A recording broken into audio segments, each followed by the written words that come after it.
Hello, everybody. Welcome to the Enough to Keep Going podcast.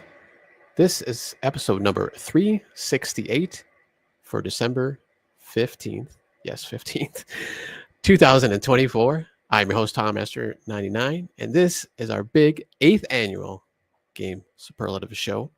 So if this is your first time with us at the end of the year, we try not to do like our regular, or just like our regular, game of the year and, artist, developer of the year, stuff like that. Maybe something you'd see on TGA, the Video Game Awards or other websites. We like to, I want to say have fun with it, but not. It's not like we don't take it seriously. We still have, pretty serious categories here that we go through that I'll talk about here in actually first one in a second. But first, before that, let's introduce the rest of our co-hosts for tonight.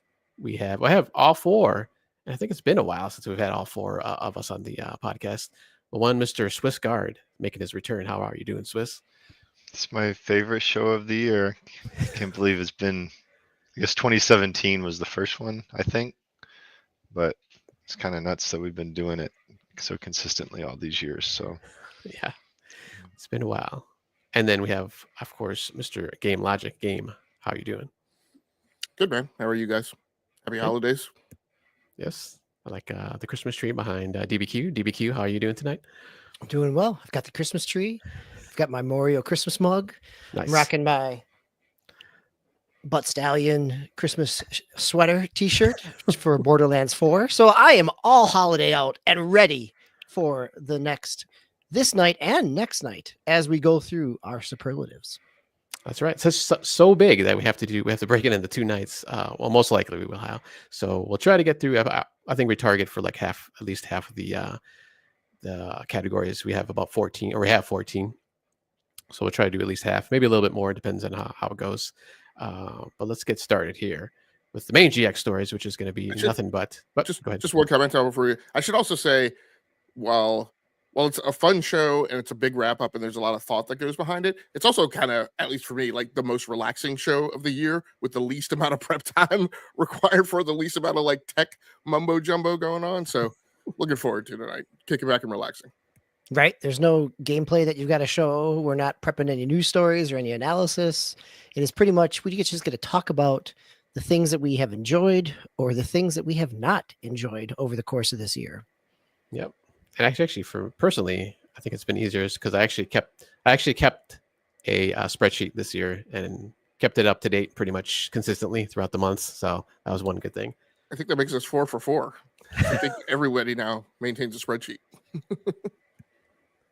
Yeah, I kind of have to because otherwise I got to do it last minute, and that's just a pain. I don't want to do that anymore. So that's what I was doing like all other years before this year. So yeah, I got my big spreadsheet. But let's start with our first category. So I actually bumped this one up. I didn't have this one. I think this was like 3 or 4, maybe fifth down in my list. But I bumped it up to the first just because it's kind of piled them like the most negative of all these categories we go through. There's maybe one other one that's a little bit negative, but and that's the Wretched, Hive of Scum and Villainy, or game most emblematic of sleazy business. So I'm going to go first. I'll kick it off. And this one was probably kind of the hardest for me. Speaking of stuff being easy or hard, but kind of the hardest for me this year, just because there's just been so much going on this year, with all the layoffs and just like games still coming out broken, which still surprises me to this day. Like after everything that's gone through, stuff still comes out where it's like not playable or, there's graphical problems, which I think there was a lot of those this year, or a good number of them this year. And yeah, there's a good amount of stuff that came out that was, that working. But the fact that it's kind of like these bigger games that come out and there's issues with them. So I was just trying to think like, which one do I want to pick? I'm like, you know what? I'm just kind of get on my soapbox and say just game development in general and just gaming in general has just been kind of a downer for me this year. There's a lot of times where even though there's actually a good amount of stuff that came out this year throughout the months, and I've probably played more variety of games this year than I have in the last few years, possibly even since the beginning of this generation, or the console generation at least.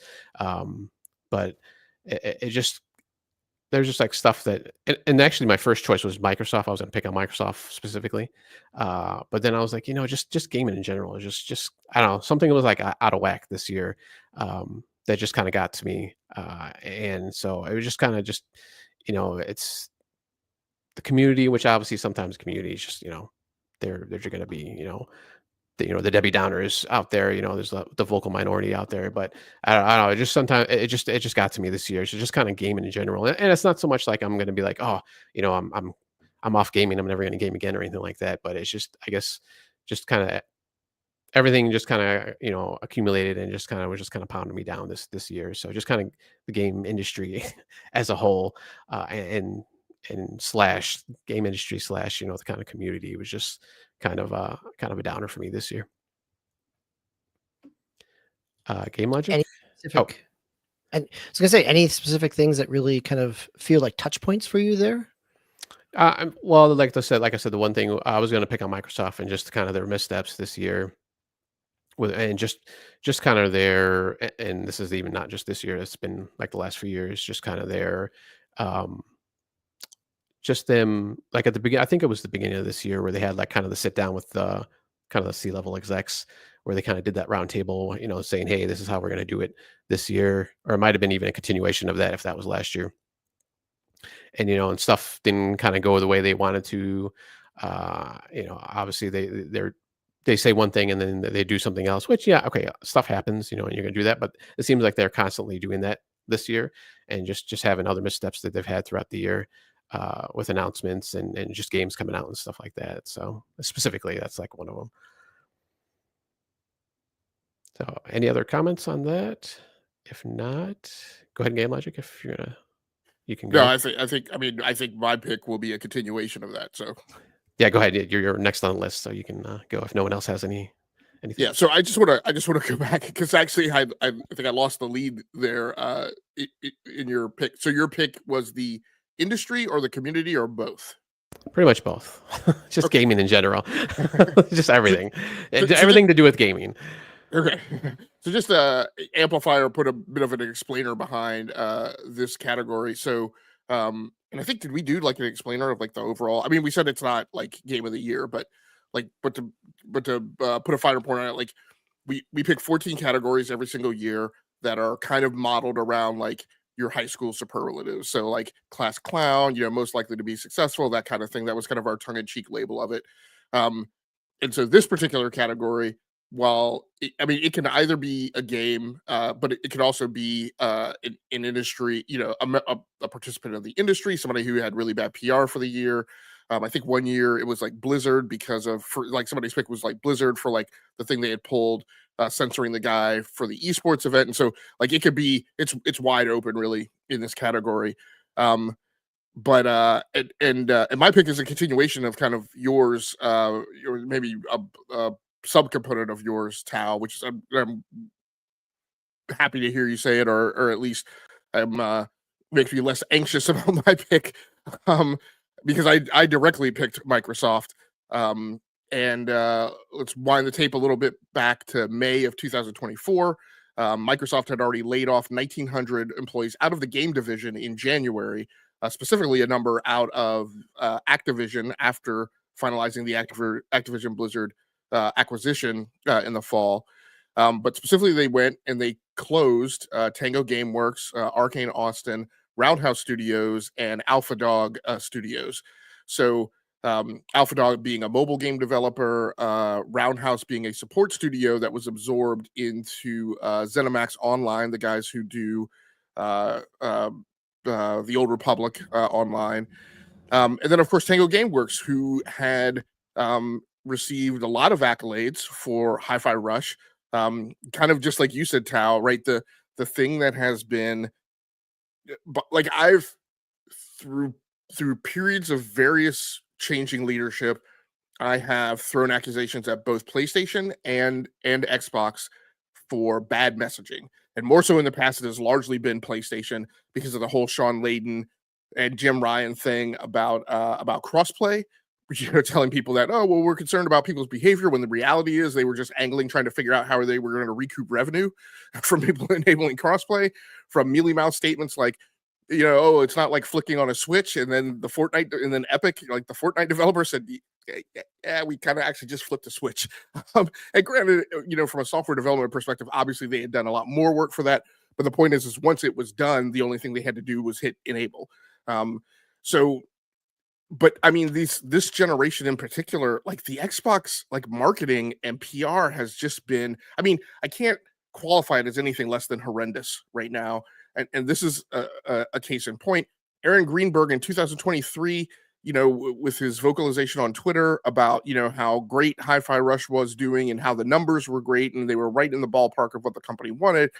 And then you turn around and you close the studio, which then leads to us hearing across multiple developers for the 23-24 studio publishing arm that Xbox now is, many Xbox developers saying, I don't understand what it is I have to do to be successful.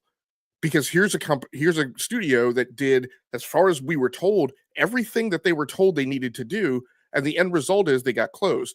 Now, the goodwill story out of this is that Tango Gameworks got picked up by, I can't remember, DBQ, do you remember who wound up purchasing? So there was some deal made, a month after the fact that led to Tango Gameworks being acquired. So I think some of those people will land okay.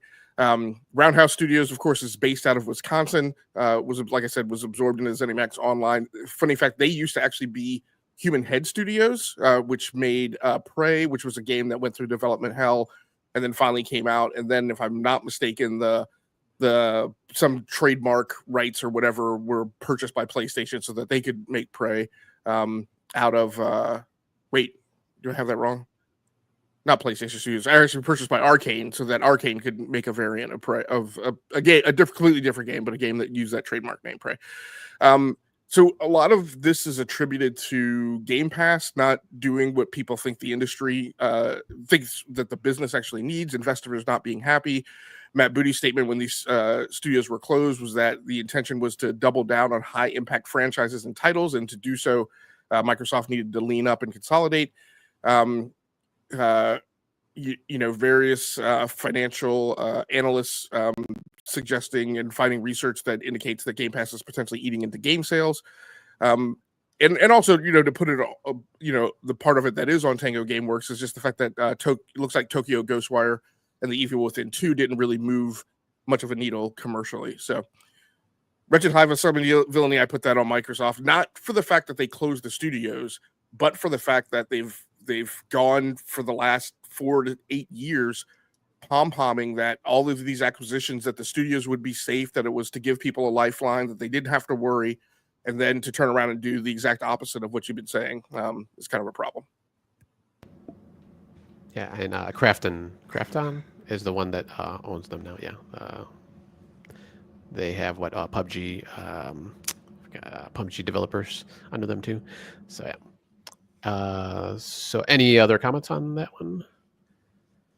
No. So before DBQ, before you go, I just wanted to mention too. So I'm the only one that has seen all these lists. So I've seen all the categories and all the answers to them. So this is a surprise to everybody else besides me, just because I'm the prime host for this year's superlative show. But DB, what is your Wretched Hive of Scum and Villainy / emblematic sleazy business practices? Well, I think we keep the theme going, right? Like this is a nice continuation. And again, we submitted all of these, and I feel better about, I was trying to define how I would name what my answer was. And then the Game Awards happened, and Larian Studios, Sven Vinchek got on and talked about kind of corporate driven games. And I think that really for me is, that's where it is. It's AAA corporate driven development. And that ties in with what Game Logic was talking about in terms of Microsoft. It ties in with the challenges that Rocksteady came under in terms of Suicide Squad this year, and then the subsequent layoffs. It certainly ties into the quick launch and shuttering of Concord, and then the closing of the studio.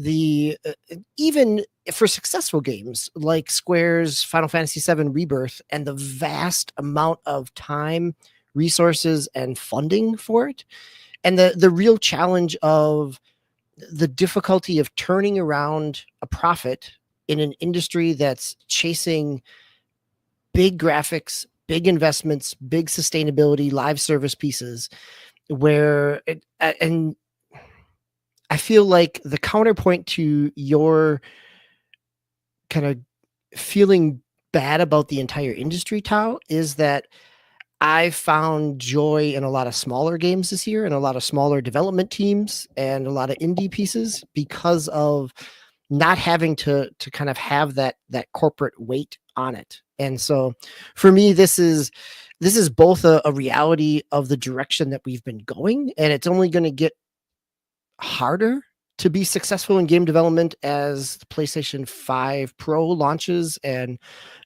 we continue to push the graphical, the investments in order to push that graphical envelope, where it makes it difficult for companies to say yes to creativity because they're very worried about bottom line and turnaround on profits. And so I think that's the difficulty. That's the wretched hive that I experienced this year. And it's certainly been building over the past couple of years, but certainly for me this year, it feels more pronounced because of the combination of layoffs of successful studios, as Game Logic was just talking about, and kind of dead on arrival games after years of development and investment.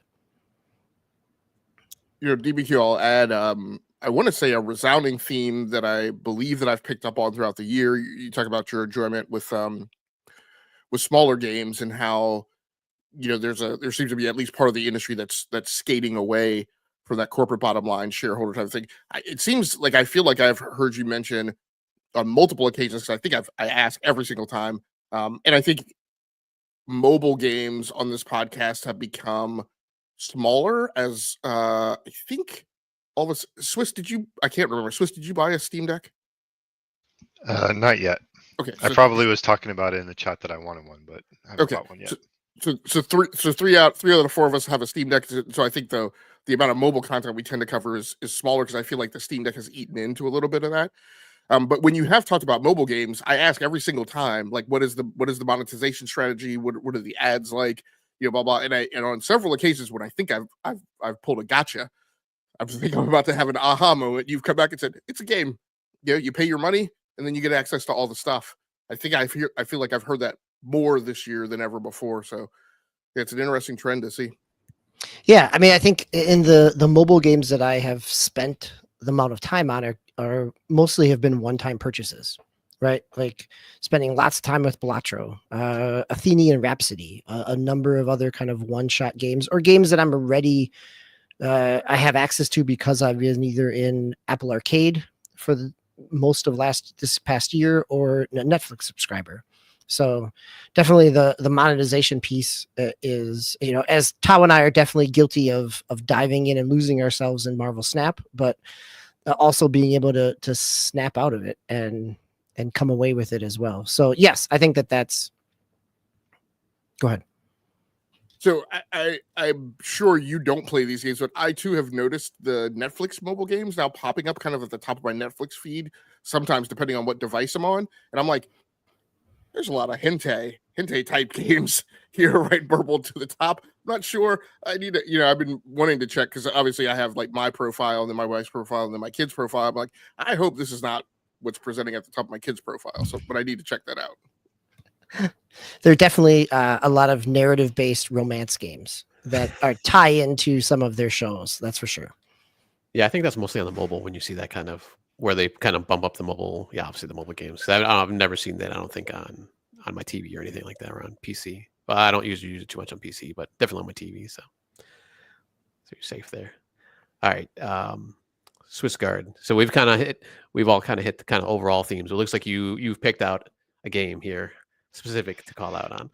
Well, it's always fun because, like as Tao said earlier, like he's the only whoever hosts is the one that collects the thing. So as we get the reveals, it's kind of interesting to hear the themes and everybody kind of is coming at it from a different angle, but it's like the same theme.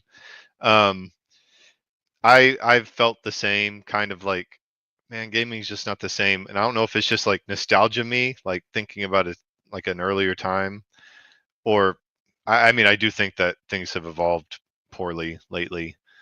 But I just decided to zero in on one specific thing, and I chose Funko Fusion. And it's just like, slap an IP on something, try to get it out there, and squeeze as much as you can out of it with a mediocre game. To me, that kind of represents sleazy business practices, and it was an example this year. But like, it's far from the only example where I feel like they just like take an IP and try to leverage the IP rather than try to make a great gameplay experience. So and DB, that goes to you. Like, it's like, it feels like the smaller stuff is made with more care and in artistic intent. So I probably have a few in my list that we're going to cross over with tonight, but yeah, I feel the same. But we have a lot of leeway when it comes to how we interpret the categories. So and from year to year that might change. And I tried to pick one specific game this year. So I chose Funko Fusion, which is a poorly implemented IP, like, Yeah. cash grab. Corporate licensing the video Yeah. game. Yeah. Well, what was the gameplay? What was it supposed? The gameplay supposed to be like? Is it just like a platformer, or like an open world, or like what was? It's like a what they're trying to 3D do? shooter, I Okay. think. Yeah, I completely forgot about it.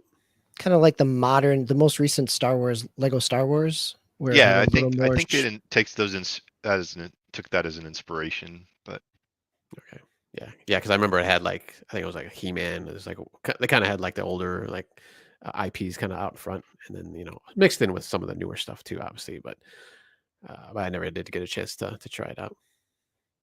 I will say, one beacon of light, right, in stark contrast, and I pick up on this, specifically Swiss, because you calling them out for the licensing. The actual, I'm sure this title is in somebody's pick somewhere. I'm very interested to hear what category it falls out in, but obviously the winner of this year's Game of the Year award at the TGA's Astrobot. In the acceptance speech, the creative director talked about, hey, lots of people donated their IPs. Like, lots of people, we called them up and asked them, could we use their character? And they said, yeah, absolutely.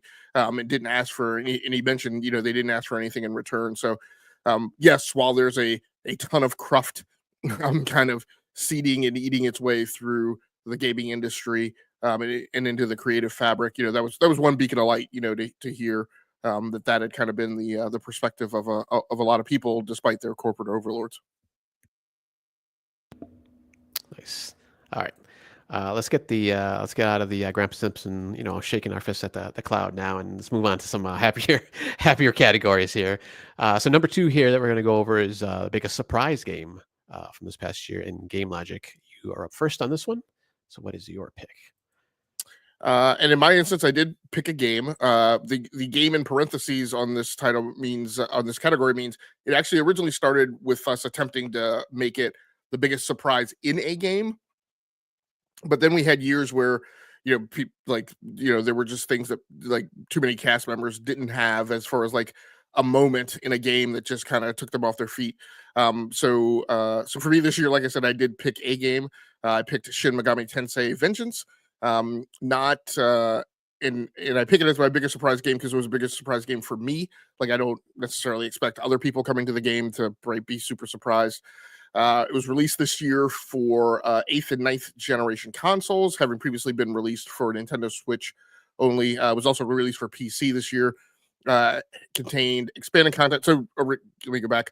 The original game, Shin Megami Tensei 5, released in 2021 for the Nintendo Switch. The expansion, Shin Megami Tensei 5 Vengeance, released this year. That content that it included was content that was either originally planned for the game, or some that was actually partially implemented but then later cut. Performance-wise, the game sold over 500,000 copies within its first 3 days of release. Has a 90 Metacritic score. So it's been doing pretty well overall this year for me. As people, I'm glad that Swiss has come through, because this is the year that I finally found a way to glom myself onto JRPGs. And so I played a number of them. A lot of them I have to go back and reacquire because I played a lot of them on PlayStation 5. And so since going PC only, there are some that I no longer have in my possession. And in fact, most of my picks are PC games. I didn't go back really as much to console stuff that I played before the transition. But this is one that I did. Like I played it on PlayStation 5, and I made it my pick for this category. Nice. Yeah, and I think that was biggest surprise for me that you played that game because I was like, "Wow, you're playing JRPG." I was like, "All right, it's cool." Any other comments? If not, DBQ, you're going to have a game here that I think Game Logic just mentioned actually. So go ahead and let us know what your game is. Yeah, so my biggest surprise is Balatro. So more, I think, partly of surprise in terms of how much it hooked not only myself but a number of other people, and I think I was really juggling with this one until I went to a Christmas concert a couple weeks ago, and I'm walking through the aisle, like squeezing through the seats to try to get to my seat. And as I look over, here are 4 people in different spots, all on their phones playing Balatro.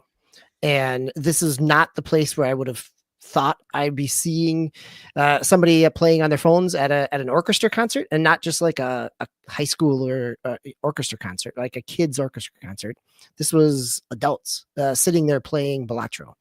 And, I had heard about it when it came out. I had listened to people on podcasts talk about it and rave about it. And it never seemed that interesting to me.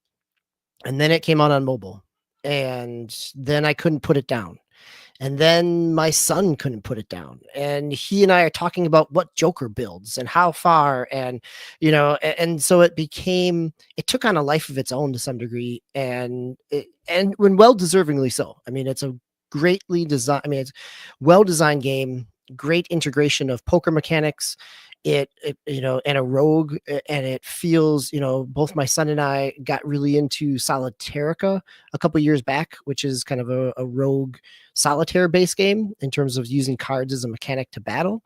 And this kind of plays with that same type of thing. And it just hooks you so well that it was always just one more. It was always a one more game. And that was really a surprise. So well deserved for all the kind of critical praise it's getting. And I'm glad that I finally took a chance on it later in the year once it came to mobile. I kind of want to jump onto that too. Like my son, I got hooked on it, then my son got hooked on it, and he started playing with it. My mom, his grandma, and my mom, who's not a gamer in any way, shape, or form, has played it when she's come over multiple times, and it's got that quality. So that's a good pick. Yeah, that's one game I'm kind of surprised I never got into just because I've kind of been into the card games as of late. But I guess the lure hasn't been there yet for me. Maybe eventually I'll pick it up. Well, again, this is one where $10 gets you the entire game, right? This is not a $10 for 2 card skins of Marvel Snap. So yeah, and I heard it's like if you're not a big poker player or anything like that, you still you can get into it, and there's tutorials and help guides and stuff like that. So, Game Logic. Does that give you an entitlement to playing it on multiple platforms, or does it just entitle you to playing on mobile? Just mobile. Yeah. So it's more expensive on PC. I've seen some sales that have brought it down around the $10 mark, but on iOS and Android, it's $10, $9.99. Nice. Made by one guy, by the way. Oh, nice. All right, Swisscar, what's your big surprise from this past year? My surprise for the year is Emio the Smiling Man, Famicom Detective Club. Just because it's one of those Nintendo games where like they just announce it like a Nintendo Direct, and you're like, where'd this come from? I mean, I'd never heard of the Famicom Detective Club series either. So I downloaded the demo, and my son and I kind of got hooked on it. So we were like, when the little siblings went to bed, we would stay up late and play the murder mystery kind of visual novel game. So yeah, it was that one. It's just like one of those curveball games that kind of we ended up enjoying. So Nice. Yeah, I didn't realize it was like a whole series before. Yeah, they had announced this one. So, um, did the other ones come out into the U.S. or is this like one of the first ones? Do you know? I'm not sure. There's been other Famicom Detective Clubs, but I think in terms of this kind of iteration of it, this is the first North American based release. Okay. All right. Nice. All right, and for my pick for this year, this was probably one of the categories where once again I had since I actually had my list set this year, I was kind of going back and forth with a bunch of different games, but I ended up picking Pal World for this one, and this is the Pokemon with guns game that has been in the news as of late, over the last few months at least.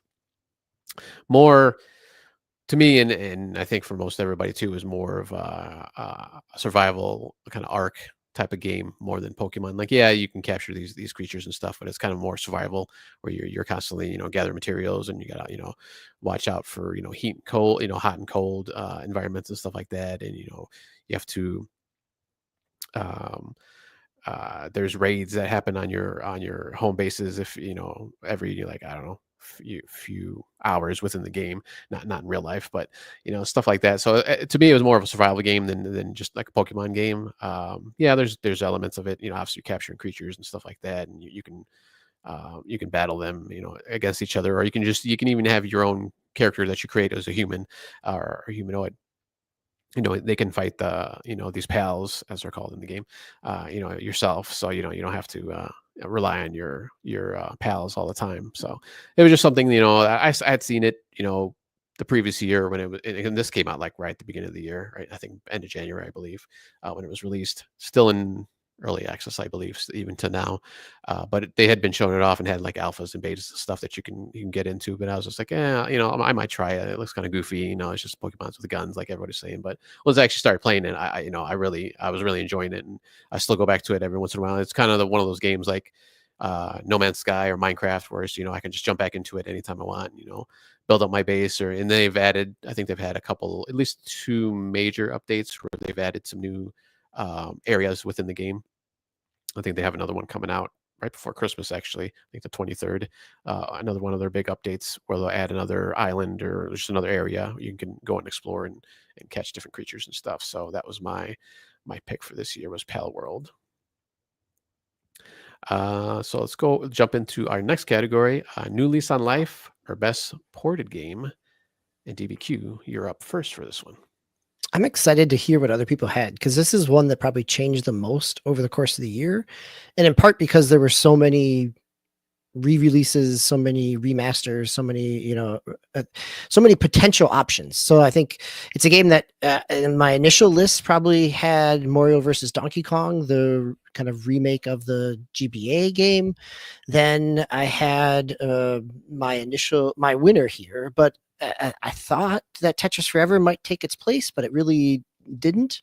Even the DLC for the Atari Age collection, which I've talked about on the show in terms of going into the Intellivision and things like that. But I think the one that the New Lease on Life piece that got me was Castlevania, the Dominus collection, in terms of the 3 DS Castlevania games. So Castlevania Dawn of Sorrow, Portrait of Ruin, and Age of Ecclesia, Order of Ecclesia. There we go.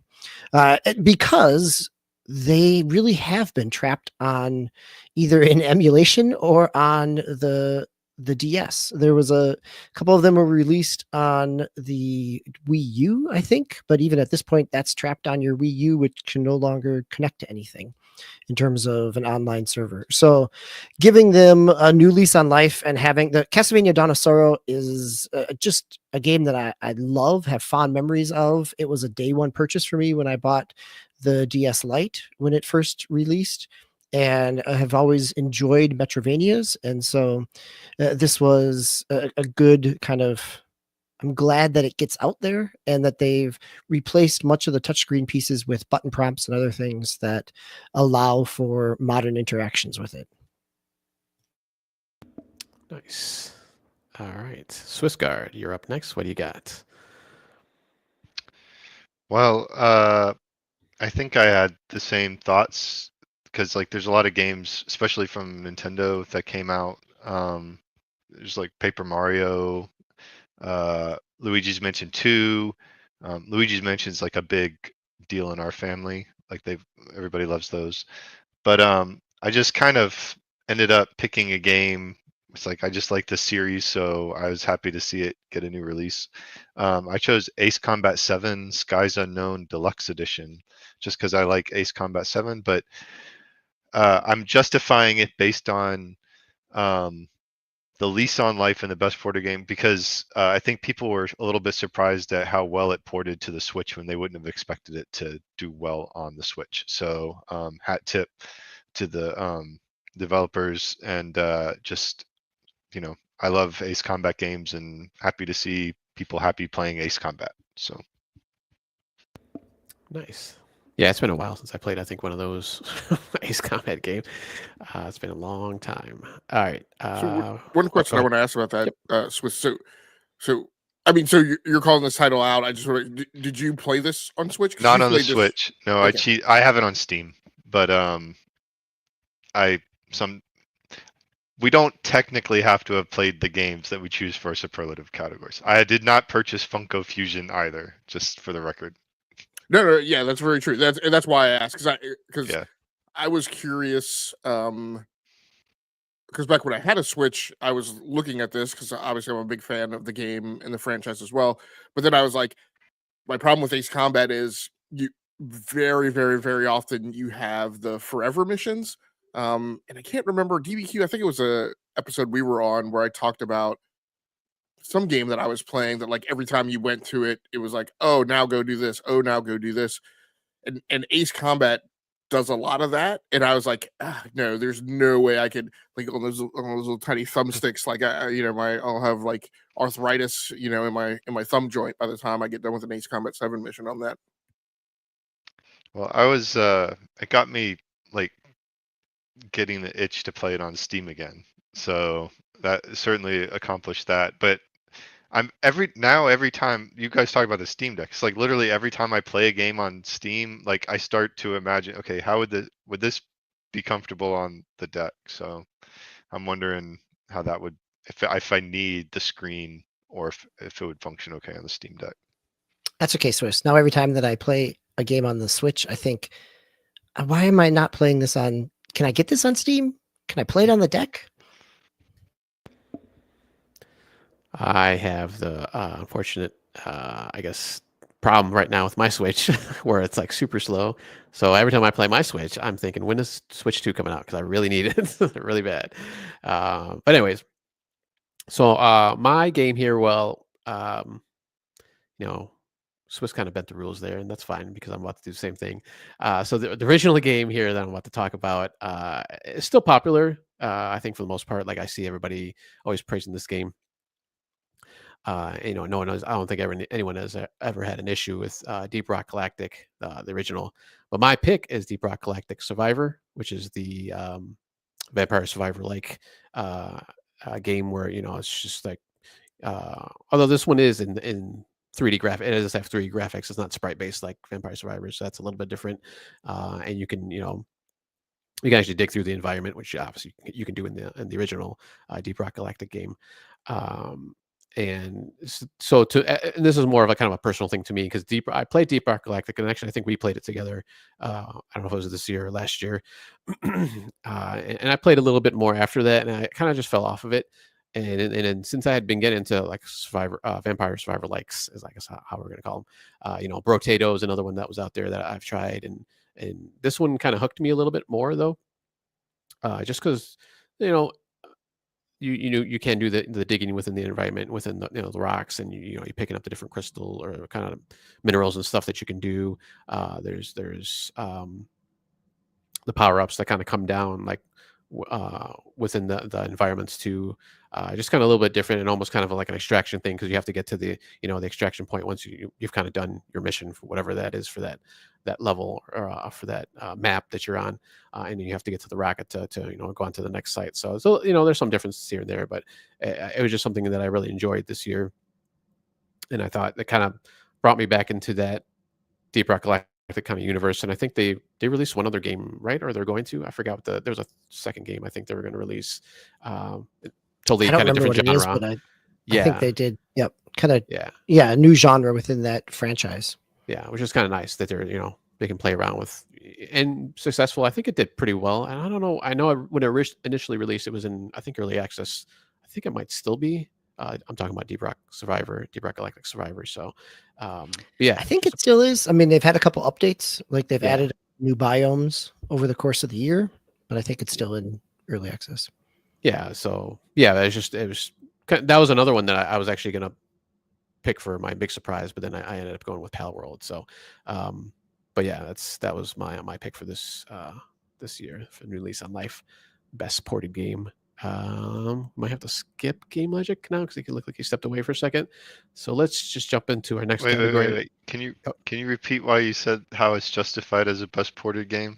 Okay, I will come to Tao's defense here because I think it is New Lease on Life because it's not a ported game. It gives new life to a franchise that kind of has already carved out its fan base and has not really grown or has not expanded beyond. People that love Deep Rock Galactic know that this brings that franchise and that IP into a new genre and makes it more accessible. And so I as the arbiter defending this case, I advocate that it does provide a new lease on life for this franchise. Yeah, and like I said, it was more of a personal thing. It was a new lease on life for me for the series in general. So, All right, I withdraw my objection.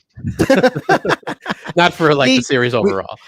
It's nothing like buying some time to allow Game Logic to come back. That's right. Thank you. That's why we bring you back, Swiss. Was Swiss making an argument that it wasn't a port, and so therefore it couldn't count? Yeah, he was trying to. Yeah, but yeah, I was going to the more new lease on life though section part of it. So, yeah. So, Game Logic, what is your new lease on life and or best supported game for this past year? Well, Swiss, if you objected to Tao's pick,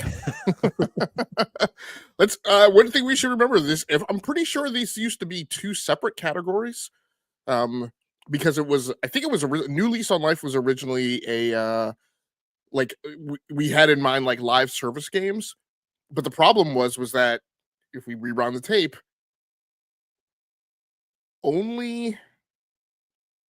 I want to say only Tao really played at the time when we created these categories. Only Tao really played live service games and like continuing games. I was like in the early years, I was kind of just getting my toe into it. So we wound up combining these two categories because not enough people played live service games. So, so my pick is not a port. It is a live service game. It is actually in a rather egregious bending of the rules. It didn't even get like a big like expansion or like change in gameplay or whatever. Like Tao, it was just something that that hadn't been in my personal rotation for a very long time. And I came back to it. And when I came back to it for whatever reason, it clicked with me more this time than it had before. And so my pick is World of Tanks by Wargaming, wargaming.net. In the past, I have always wound up spending more time and having a better time in World of Warships. I kind of came to World of Tanks kind of out of obligation after I started playing World of Warships. And like I said, I hadn't been back to it for a very long time. But this time I went back, and for some reason, I like figured out the paradigm and kind of got the OODA loop of like the progression path and things I needed to do between matches down a lot more. Actually started doing better at the game as well. So I just had more fun with it this year and kind of made it more of a permanent part of my like investment rotation as far as like time I want to spend with the game. Quick past history, Wargaming World of Tanks came out in August of 2010. At the time, it was just the Russia only version of the game, and then it launched in English in Europe in spring of 2011. So, game's been around for 13 years. Has had a pretty vaunted history. you know, full of controversy, you know, from time to time, as is the case with a wargaming, you know, wargaming.net game. Obviously, they've now added on to what may or may not be, you know, their legacy in live service games. Although the premise of Steel Hunters is very dubious from my perspective, but obviously try to make a go at kind of mech combat. That game is available now. I haven't had a chance to go play it yet, but I'm definitely interested in going and take a look at it. So, so again, my pick being World of Tanks. That's right. I think we all bent the rules a little, at least in this one, except for DB. So DB had a true to the category. All right, now up next, we're going to go with the most disappointing game experiments we had this past year. And Swissguard, you're up first. What do you got for us? I chose Infinity Nikki. So this is one of them where early in the year when it was kind of revealed, I got some daughters who are fans of Fashion Dreamer on the Switch, and like they also play a lot of Zelda and everything. And the early marketing was like, hey, it's kind of like this lightweight open world game. They really hammered that the Breath of the Wild developers were involved in it, and they the coziest 3D open world game. They took that perspective, so that got my excitement level high. Game, even though you know I'm not really into fashion games, I'd play with my daughters and we could mix it up. But then I learned it was going to be live service, and that was a little bit of a red flag given my expectations. And then it became more and more evident that it was a GotY game when there was like where it's free to play and everything. But you know, it's still free to download. So I got it on the PS5 and was hoping that there'd be enough there where even like with like they could just enjoy it and everything. But the gameplay was just very thin. I just didn't enjoy even movement and combat or anything. It was just, I know it's supposed to be a lighter type of game, like, but it just felt thin. It you know, it didn't strike a chord. So I it wasn't like terrible or anything. It was just not great. So from my initial excitement level to like last weekend playing it, it was a consistent downward trend. So that was my most disappointing game experience. And there's plenty of other options I think I could have chosen across the industry, but I did try to stay true to form for this one. And it is a game that I did play and was disappointed in this year. Nice. All right. Yeah, I did play a little bit of it too when it first released, and it's kind of good to know. Maybe I won't maybe I won't continue with it, continue on with it because it kind of seems like it might be kind of shallow. I was kind of hoping, like, I mean, I just played the beginning of it, so I was thinking, oh, it's probably going to open up and you can do other stuff. But it sounds like it's pretty much not going to do anything. DB? I was going to say it's part of a kind of a free to play franchise that's on mobile. Yeah. Okay. But yes, I do remember Swiss. I remember you talking about it the last time you were on, which was sometime during the summer, right? Like you had kids that were excited about this. Yeah. Yeah. Well, the marketing, and I didn't know about the Nikki franchise. So like I was coming at it from the Nintendo Direct when they kind of, or maybe it was one of the PlayStation. I think it was a PlayStation. Yep. But like we like to watch like the directs and whatever the reveals, and like that game trailer came and like, you know, some of my daughter, like they were like super excited. But it was like a CG, you know, just cinematic. So from that to actual play. Nice. All right. And all right. So for my pick, it was Hellblade 2, which came out earlier in the year. Now, you know, this category is the most disappointing game. That doesn't necessarily mean I didn't like the game. I did enjoy it. It's very pretty. This is probably one of the best looking games on Xbox, and I'm playing on PC too, so it looks gorgeous. But story was still, you know, story was still great. All the acting and everything like that, the sound, you know, you always have those voices kind of in your head, literally in the game, you know, talking to you, and just the cinematics and everything of it. It was good. But the disappointing thing to me was they leaned more into the cinematic kind of aspect of the game, and the gameplay was still pretty much the same kind of just repetitive, actual gameplay, fighting, and you can do dodging and stuff like that. And there's some like special abilities you have, but and even the puzzles kind of just they didn't really do much there. Like it kind of same old to me. So I was hoping for that game that they would have expanded on the actual gameplay, on the actual fighting and stuff like that, especially with that pedigree of the was it Ninja Theory, I believe, is the developer. They did what was the PlayStation game? I can't remember now. Kind of that the warrior fighting. Oh, Heavenly Sword. Heavenly Sword. I Yep. was kind of hoping it would maybe lean more into that as far as gameplay, going forward. But like I said, they kind of went more cinematic on it. And like I said, not to say it was a bad game or anything like that, but it was just disappointing to me in that aspect. I gotta say, Tao, I'm really surprised because you were such a huge fan of the first game.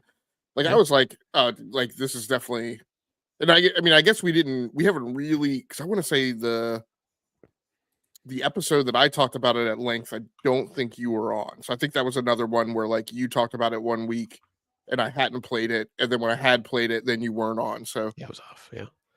yeah. Okay. Well, I mean, well, there you go. Yeah, yeah, and like I said, I still like the game. It's still a good experience, but just disappointing they didn't do anything more with the gameplay. Game Logic, what is your most disappointing game of this past year or experience? Yeah, and then now that I'm an ask, I'm also doubly surprised because I thought I had half of mine that I was like, Tao's gonna spoil my pick because he probably picked the same one.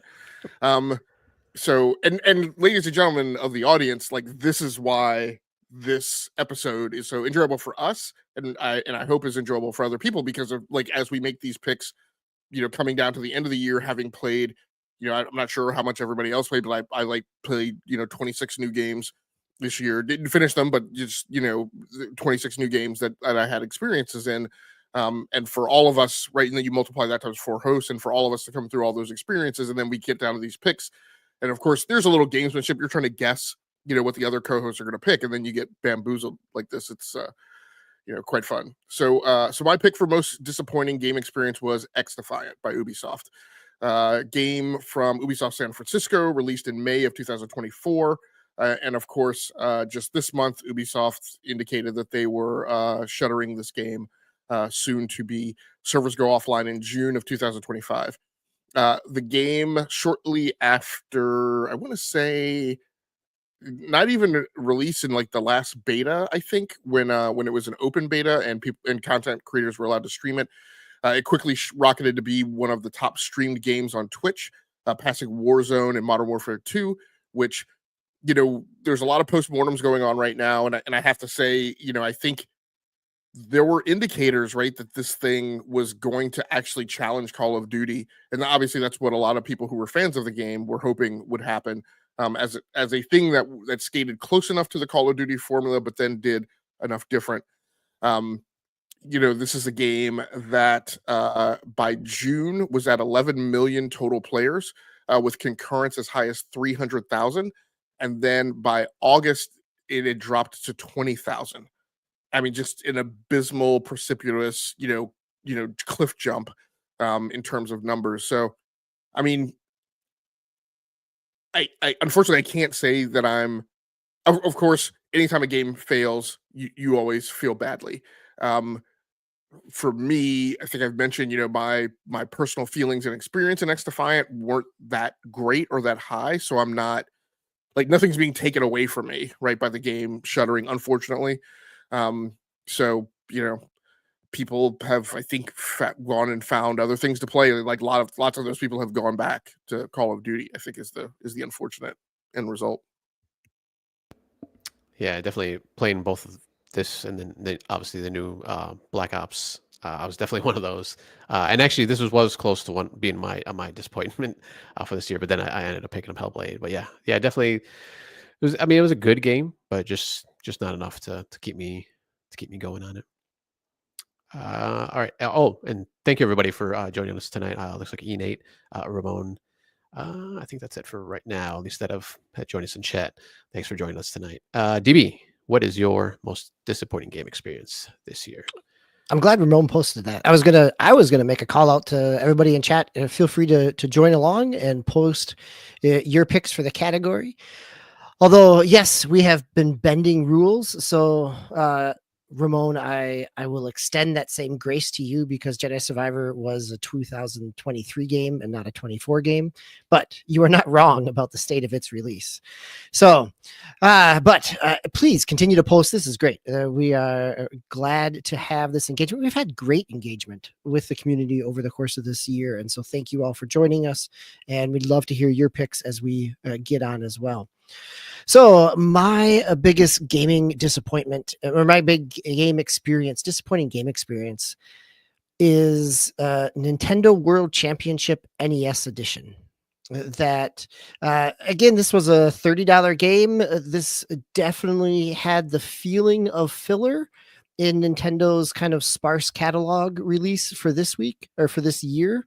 But as someone who was I was a really big fan of the NES Remix and NES Remix 2 on Wii U and on 3DS.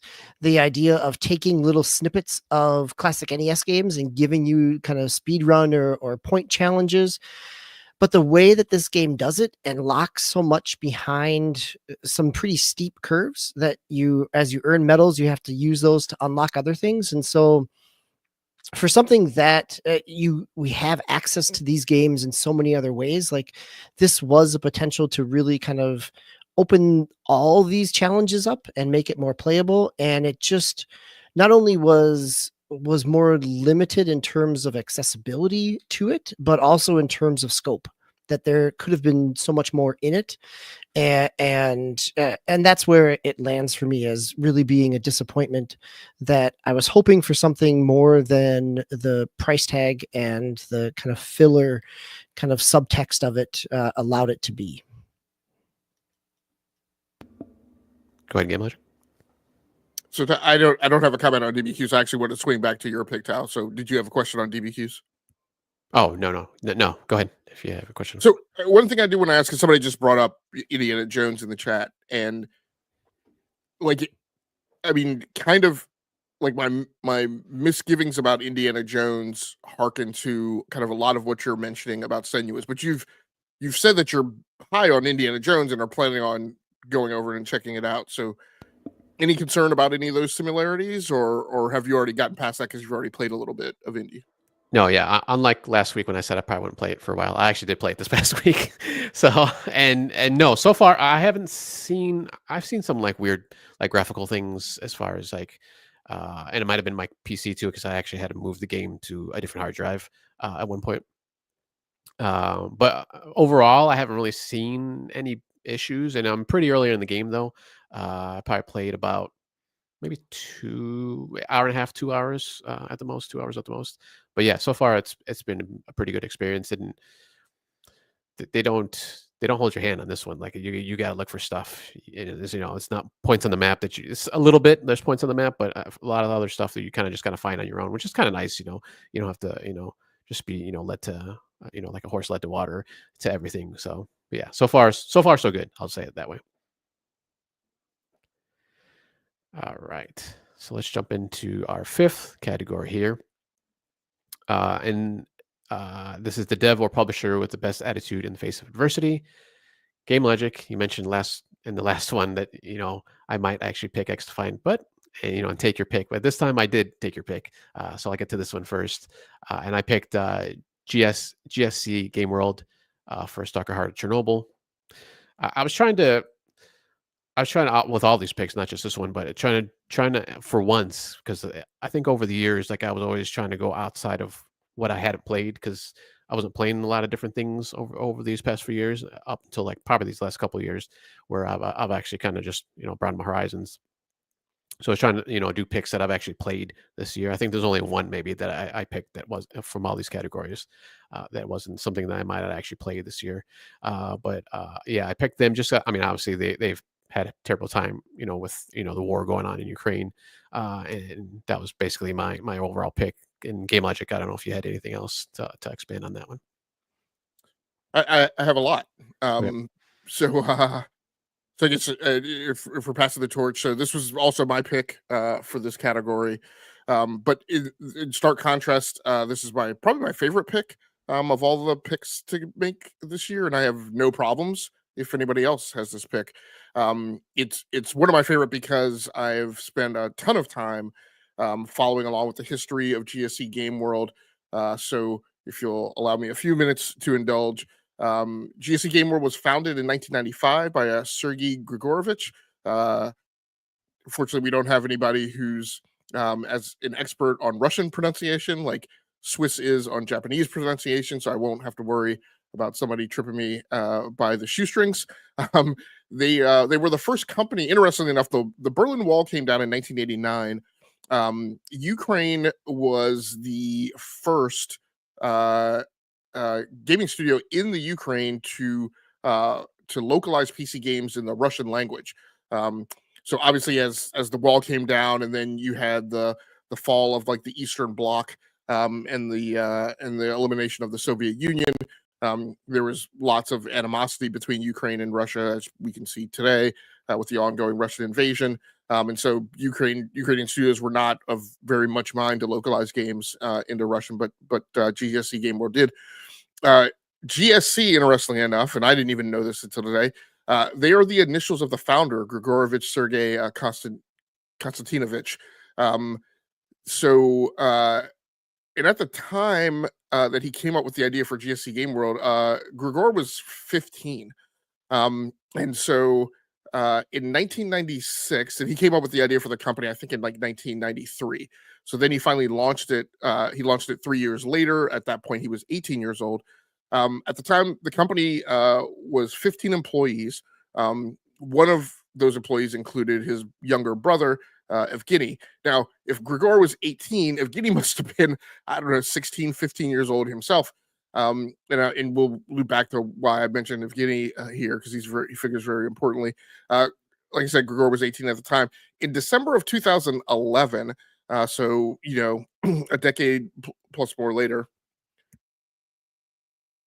after having released Stalker, and this is one of the great mysteries to me of the gaming industry, in December of that year, Grigor just kind of came in one day and just told everybody, yeah, I'm shutting the studio down.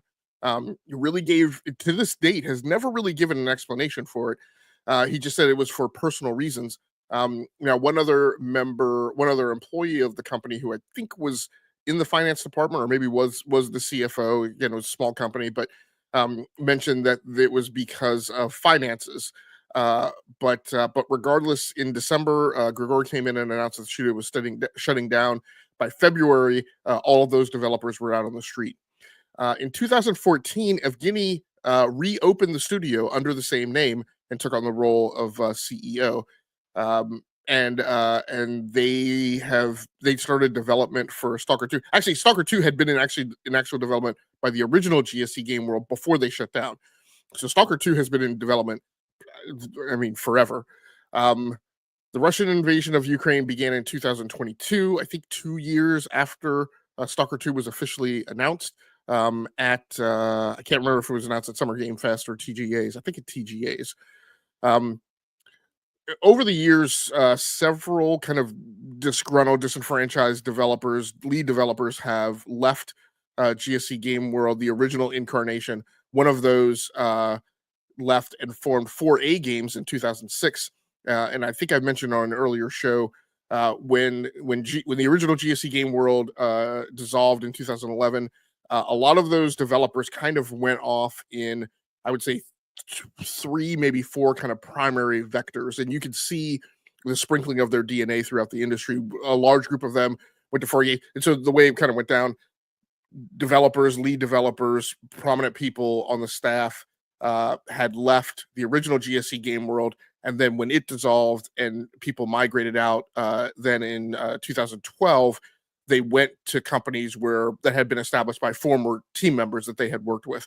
4A Games was one of those. Obviously, 4A Games, the big purveyors of the Metro series. I want to say a group of them also went to work at Crytek, and then another large group went to work with a company who has tried to say that they're also making Stalker games. So there's some legal, battle going on. between those. But the two most prominent, obviously, 4A Games, and like I said, I think another group has gone to Crytek. So yeah, that was my pick for the year. Nice. All right, DB. What is your pick for this year? And that's I'm going to take a deep breath here because that is a significant pick to follow, right? I was thinking about this category, and that is it's a well-earned award and recognition of the work that the studio has done under a lot of circumstances. So I'm going to move it to a little more on the going back to publisher and developer contrast and conflicts. So my winner is it is Airship Syndicate. So Airship Syndicate is a studio that was built out of the ashes of Vigil Games. Vigil Games was the Darksiders developers and kind of were dissolved, folded during all the THQ kind of fall apart that happened. And as Embracer purchased them, they kind of rose out of that as Airship Syndicate, but never really had anything, and the Darksiders, they came out with Darksiders 3 under Embracer, but never really had a lot of success there. Then in 2022, they announced Wayfinders, kind of a art style of, along with, in that Darksiders kind of art design, which makes sense because the artist, the comic book artist, Joe, I'm trying to remember his name, right? Is part of that studio. So Joe Maduro, I think it was. Something yes. Yep. Thank you. And so it was going to be published by Digital Extremes of Warframe and others. And last fall, it was Digital Extremes dropped them. They came out in early access back in spring of 23, and then Digital Extremes dropped them in, I think, August or September. And they were kind of trying to figure out what was coming next. And they continued to work on it. And we got an announcement this year that this was going to be a live service game. It was going to be free to play as a live service game, and they pulled it all back and made it it's still a multiplayer game, but it is a single purchase, $25. I've seen it down to $20 on sale on Steam and PS5, PS4, I think, as well.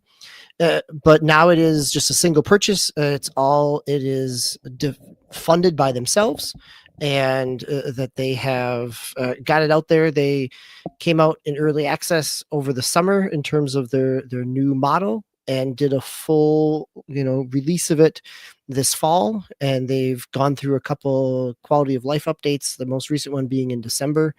So for a game that had some challenges in terms of its development, to get it to the finish line, to kind of go in a direction, as we were talking about earlier in the episode, in terms of not chasing after the live service allure, as X-Defiant did and as many others did, but just making it a single purchase that you get all the characters and all the content, and you can actually just play the game. And I hope that it finds an audience. It's very enjoyable. I mean, it's not super complex. It's kind of Darksiders mixed with World of Warcraft, but it is really enjoyable in terms of kind of checking in, running some quests. The art design is nice. The combat flows really well. Nice characters. So it's a game that I've been checking in on and off throughout the year. And I'll probably, as we hit a holiday sale, probably pick it up on the Steam Deck as well, because it's supposed to run pretty good on the Steam Deck.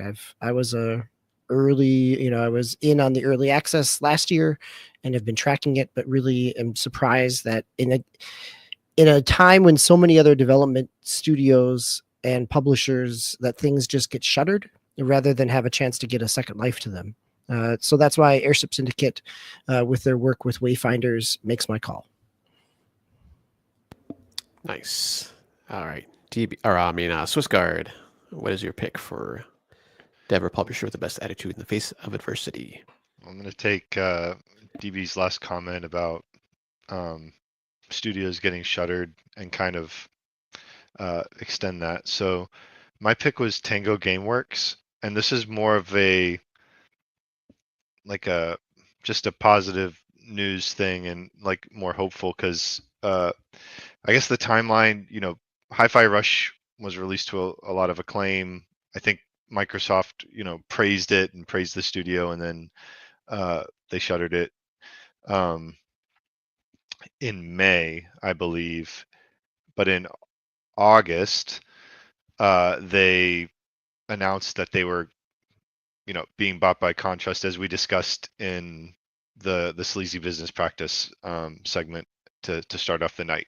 So that timeline, I don't think that they got the entire, like they don't have, I think they're like 100 people ish, and they said they got like 50 because the others had kind of been able to get jobs in the interim. But it was just for me, it was like, okay, like studio thought they, release something that they're proud of.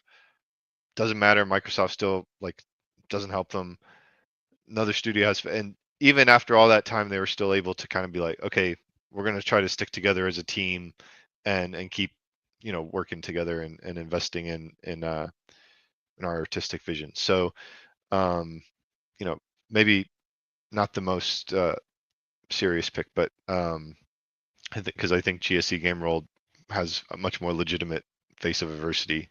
But in terms of like the industry, I liked seeing Tango Gameworks, being able to stick with it, and I'm eager to see what they accomplish under Contrast. I want to say at some point earlier this year in an earlier episode, I may be getting confused because it may have been on another podcast. I would similar comment, like a co-host had made a pick or a statement or something, and then kind of marginalize like the impact of it. I don't want you to, Swiss. I think that's a huge pick. And what I want to mention is, I originally, as we were going down the list, and I realized how I made the same pick I made, I was like, okay, here we go. Because almost every year, there's always like these one or two categories that will come along that will be a clean sweep. Where despite the blind nil methodology that we use to approach these awards, everybody winds up picking the same thing. And that's what I was thinking. This is going to be it. This is going to be it. And then as DBQ made another pick, one thing I want to point out, we made a lot of to do at the opening of the show about how like the industry is just like there's sleazy business practices, the community's not great and so on, and while the layoffs and so on, and all that's valid. But I'll go back to again point out another beacon of light, right? The fact that we picked 3 discrete studios who are showing tenacity in the face of adversity. And in years past, we've talked about Hello Games. I think we've talked about Bungie, quite honestly, at some points in past years. And so it's good to see that despite everything that's going on, that there are teams showing resilience, that there are teams showing an ability to kind of ride through and weather the storm. And I think, there's other examples of that going on as well. So I think we should kind of applaud the fact that we, made 3 discrete picks in this category. And I think Tango Gameworks absolutely qualifies. That'll be right up there. Again, GSC Game World, like, when people are getting killed, obviously that creates a different level of, but like, I don't think that takes away from any of the other studios who are not in a war theater, right? And nobody can really expect teams to endure that. But as far as like weathering everything else that is going on in the industry, I think that absolutely puts them up, in the stratosphere worthy of a pick.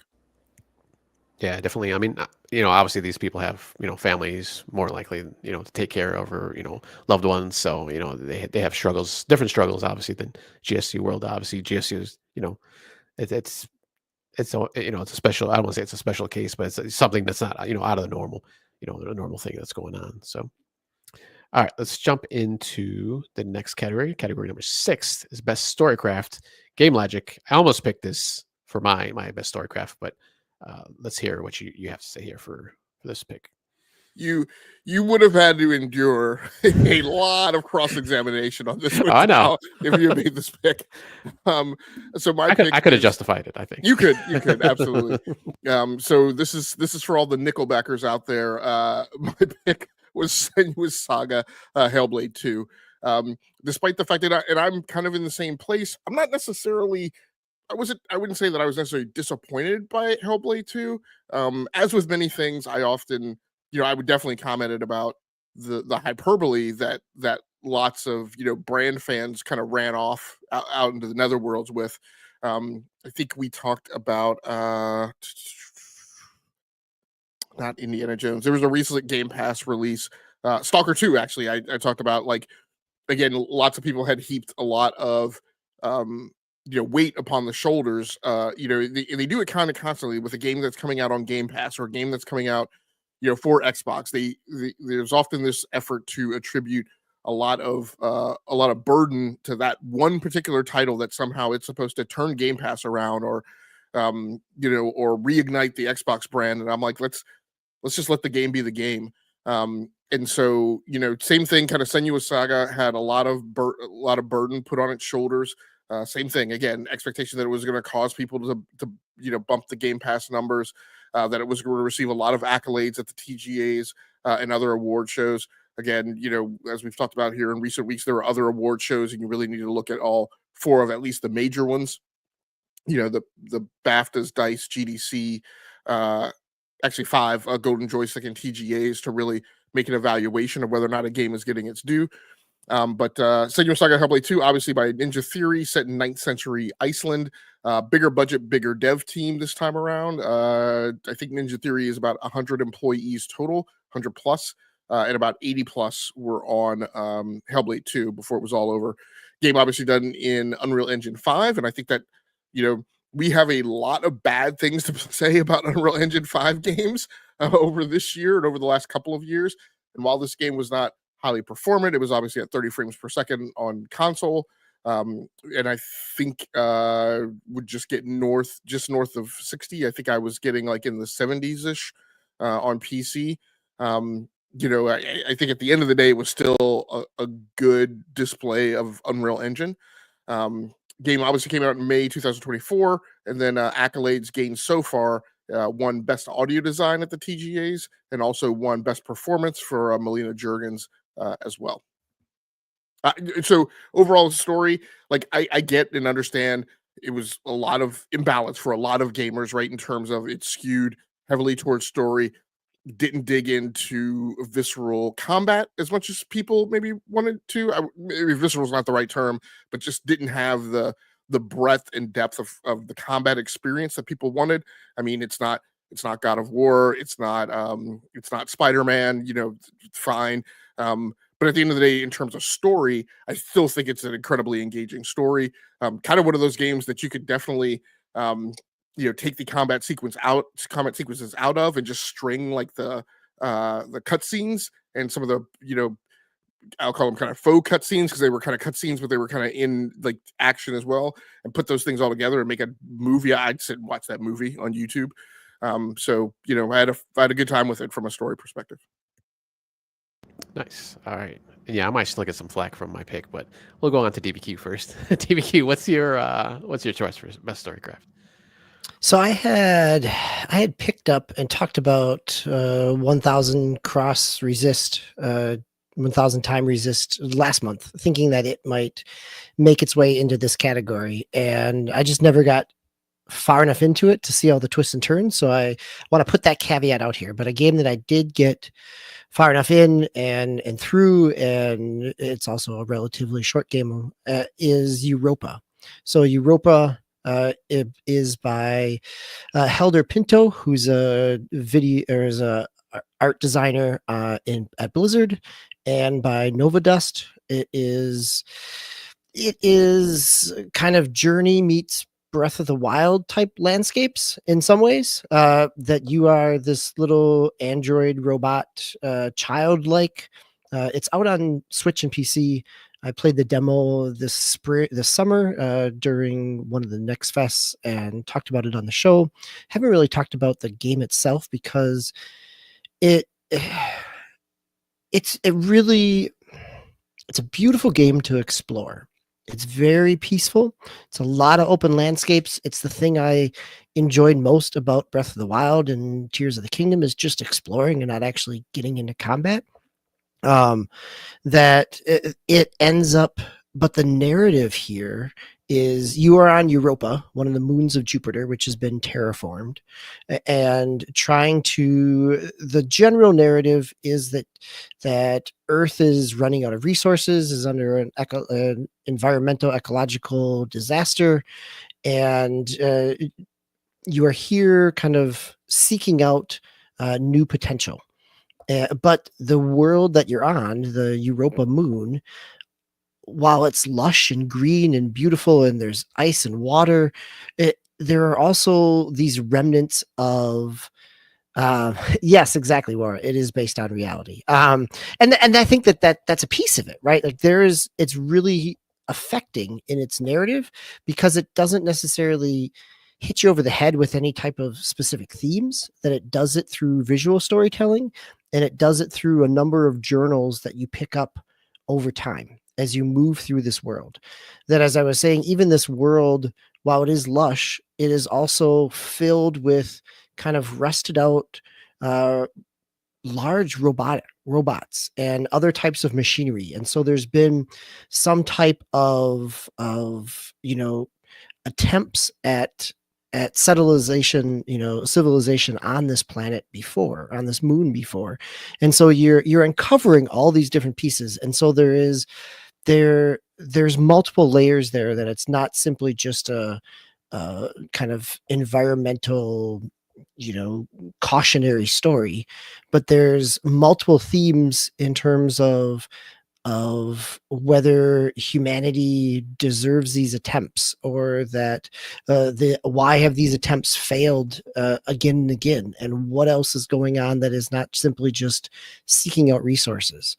And then, because you're an android and a robot, you also get some of the kind of what is sentience, what is life aspects in it, but it's all told very, very calmly, very quietly, in like in a peaceful environment like Journey, in terms of kind of exploring the landscape. That a lot of that reflection is not text or narrative in the game. A lot of that reflection comes from, I guess technically it is text because you're reading it in journals, but it's not like NPC character interactions where somebody is telling you these themes and these emotions. That it is something that it puts ideas out there and then gives you a lot of space to explore the world, which then you end up kind of chewing on these themes, kind of thinking them over in your head as you continue to explore and kind of unravel some mystery. So that's Europa. And it is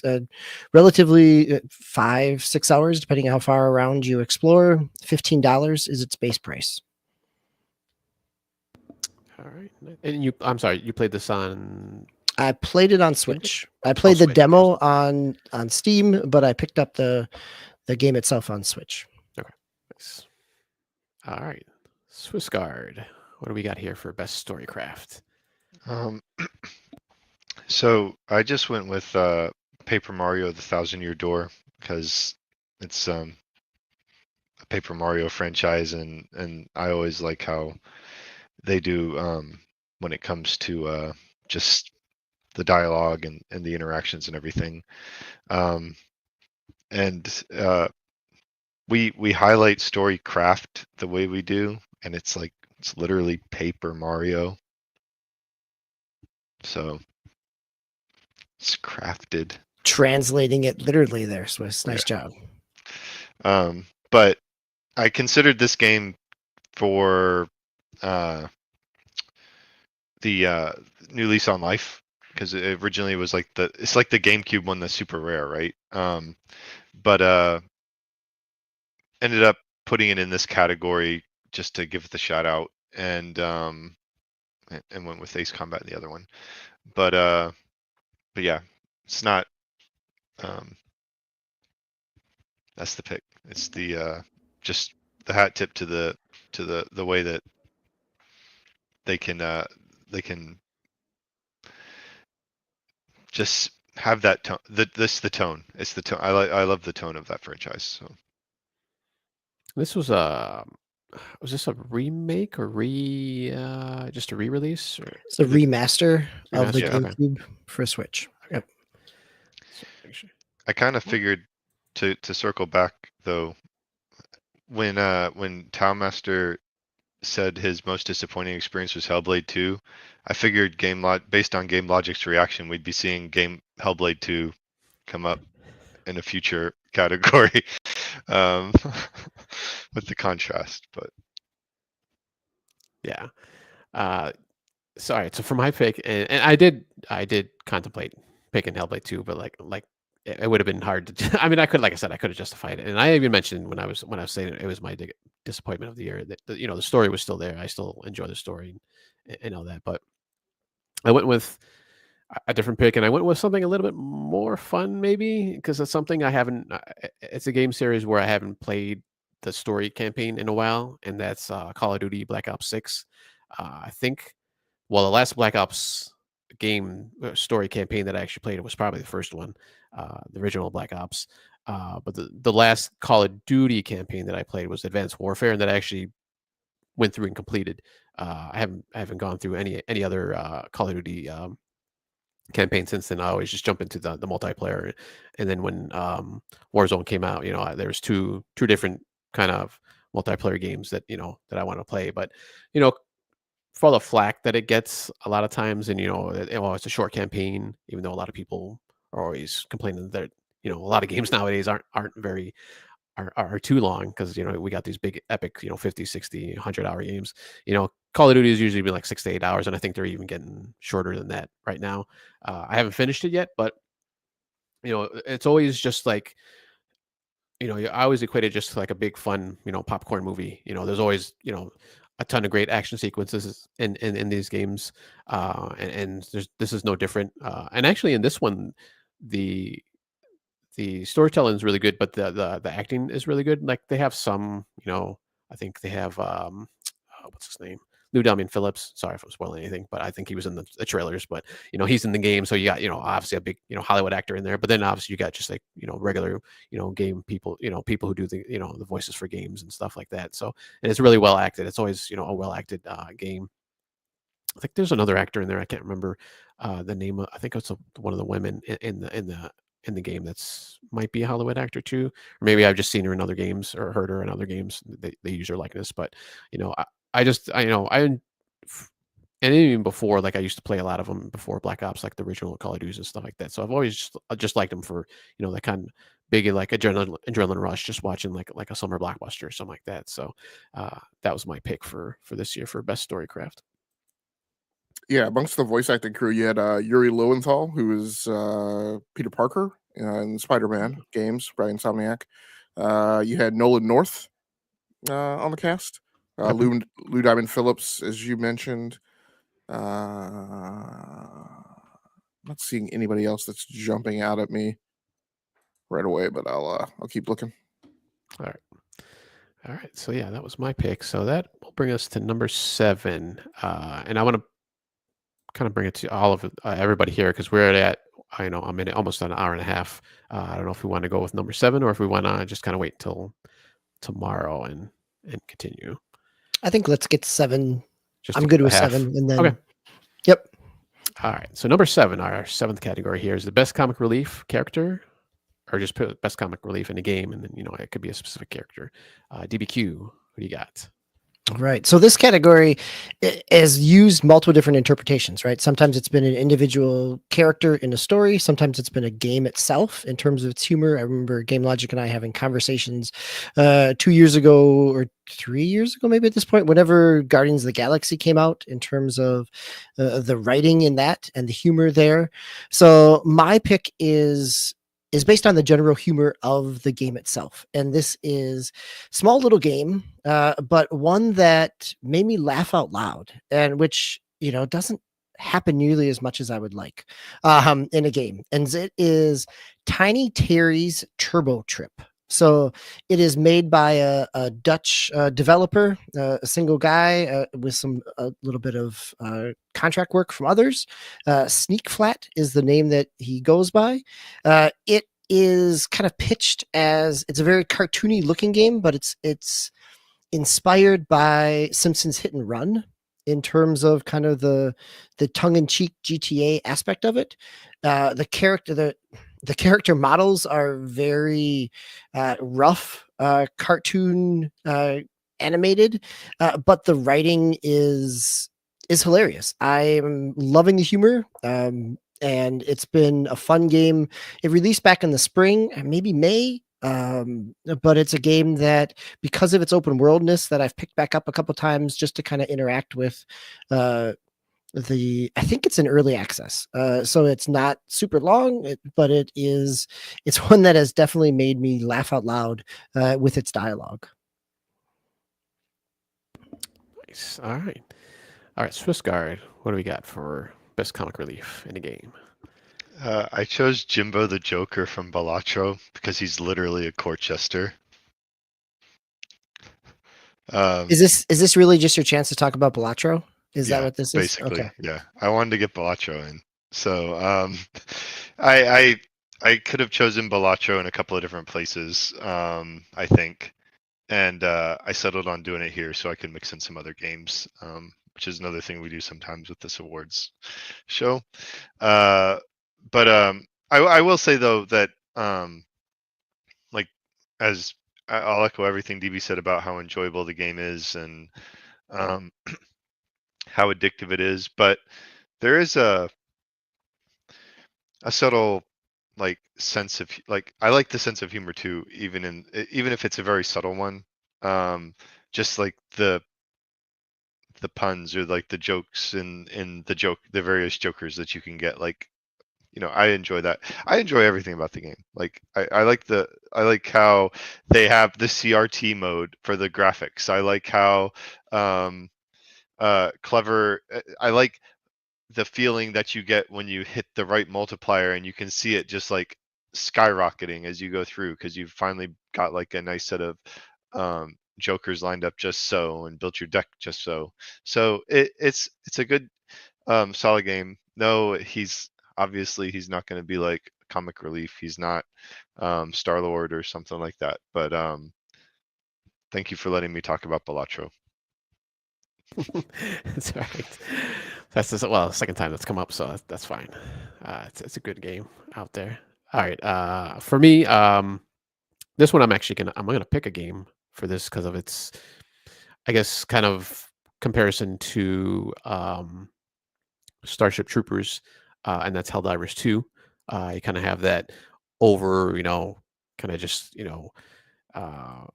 I mean, it's a lot like Starship Troopers. I mean, if you play the game, just kind of this like macho, we're gonna kill these bugs or robots because you can kill robots too in this game. And they might have added something, I think, in this last update, maybe that you can kill.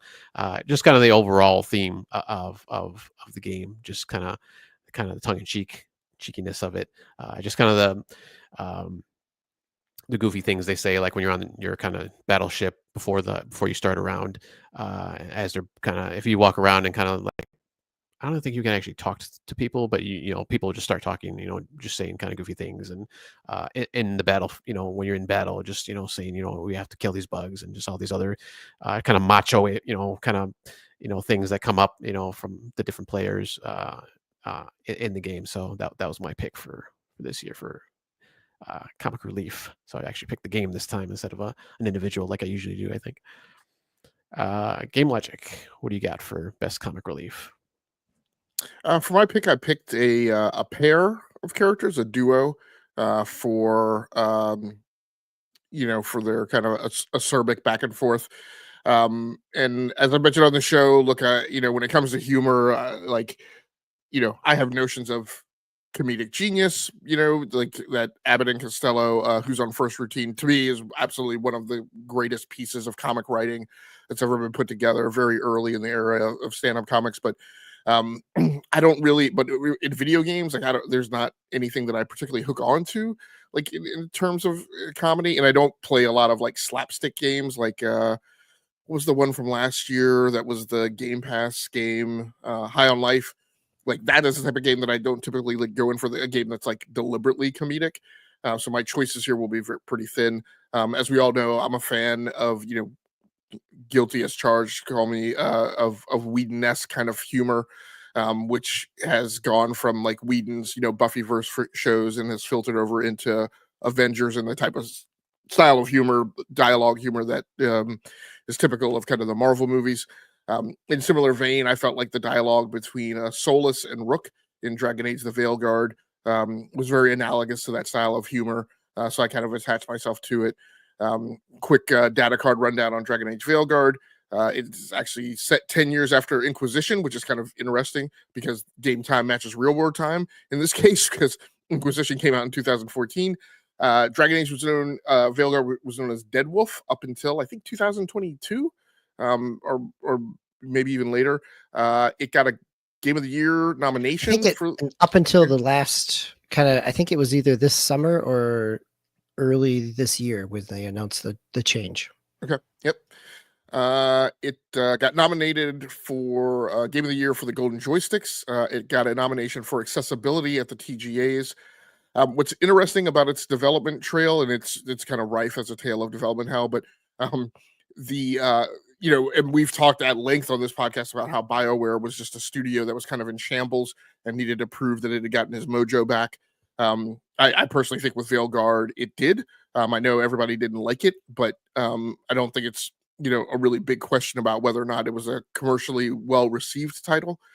But what's interesting is part of the problems that they ran into is as BioWare had other failures, Andromeda and Anthem, management was constantly coming through, picking at the carcass of Dragon Age Dead Wolf at the time, which was known at the time as Project Joplin. And so people were constantly being diverted to go help out the Andromeda team and go help out the Anthem team.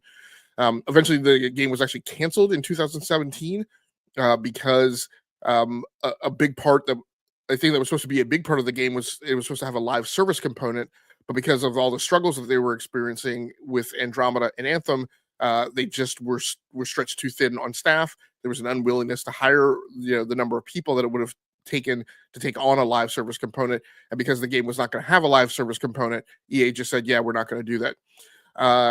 It was rebooted in 2018, and at that time it was relabeled as Project Morrison, but by that time Mark Laidlaw had left, as well as several other high profile BioWare employees, including Mark Dara, who then also left. Dara eventually returned in 2023 as a consultant for the game, and then also in 2023, because there was a change of mind of how Veilguard was looking and there was renewed confidence in it, they actually took the Mass Effect team and swerved them to go help out with Veilguard. And so kind of a nice closure to the irony and maybe a bit of justice after the Veilguard team had been taken to go help out the Andromeda team to wind up producing a game that was not very good and didn't move the needle.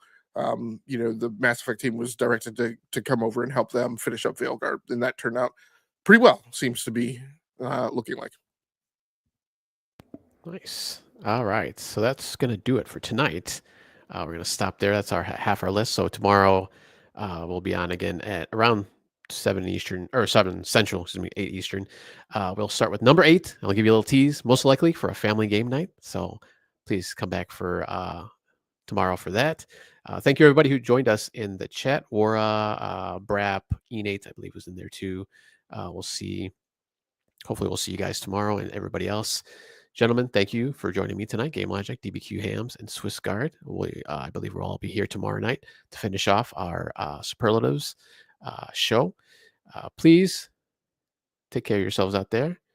Play those games, and we will see you tomorrow for the end of this year's E2KG podcast show. Would also give just a shout out to Ramon Terrell. He was also in the chat, so didn't want him to be. Yes, thank you. All right. We'll see you tomorrow.